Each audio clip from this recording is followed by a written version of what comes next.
Question. Why does the USA only understand the use of violence in all forms and no other solutions to solving a problem?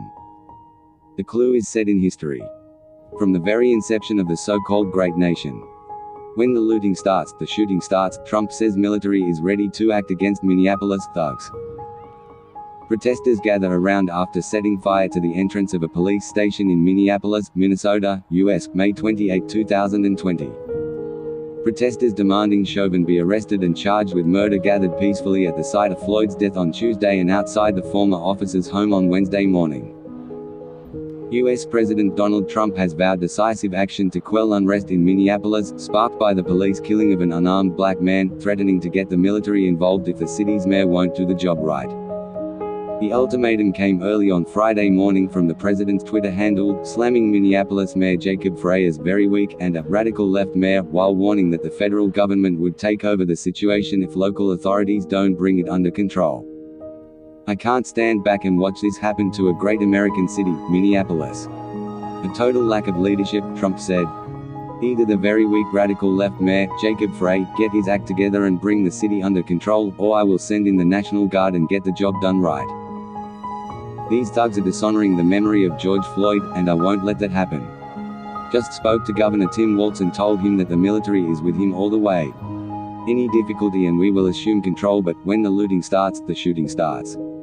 Thank you. The Minnesota National Guard has already deployed more than 500 soldiers to St. Paul, Minneapolis, and surrounding communities. In a tweet, the Guard said that a key objective would be to assist the Minneapolis Fire Department as it battles blazes across the city. The unrest marks the third day of protests and riots after the brutal arrest of George Floyd by 3rd Precinct Police. The death of the black man, blamed on officers, and a video of the incident, has sparked outrage across the country.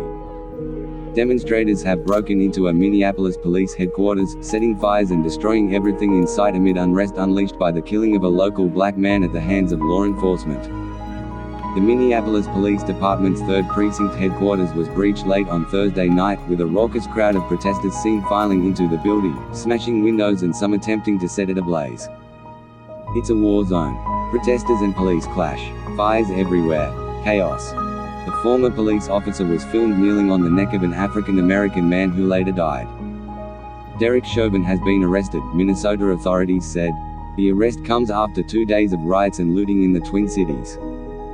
Derek Chauvin was taken into custody on Friday, local media reported, citing John Harrington, commissioner of the Minnesota Department of Public Safety. Chauvin and 3 other officers were fired after the video of their May 25th arrest of George Floyd became public. In the footage, Chauvin can be seen kneeling on Floyd's neck as the African-American man in distress utters he can't breathe. Floyd died in custody. Floyd's death was investigated by the FBI and the Civil Rights Division of the U.S. Department of Justice. Chauvin has been charged with third-degree murder and manslaughter, local authorities announced. He had been with the Minneapolis PD for 19 years, with several incidents related to use of force. Conclusion. America only understands one language: violence. The use of violence to solve all their problems. And they always say, may God bless America and nowhere else.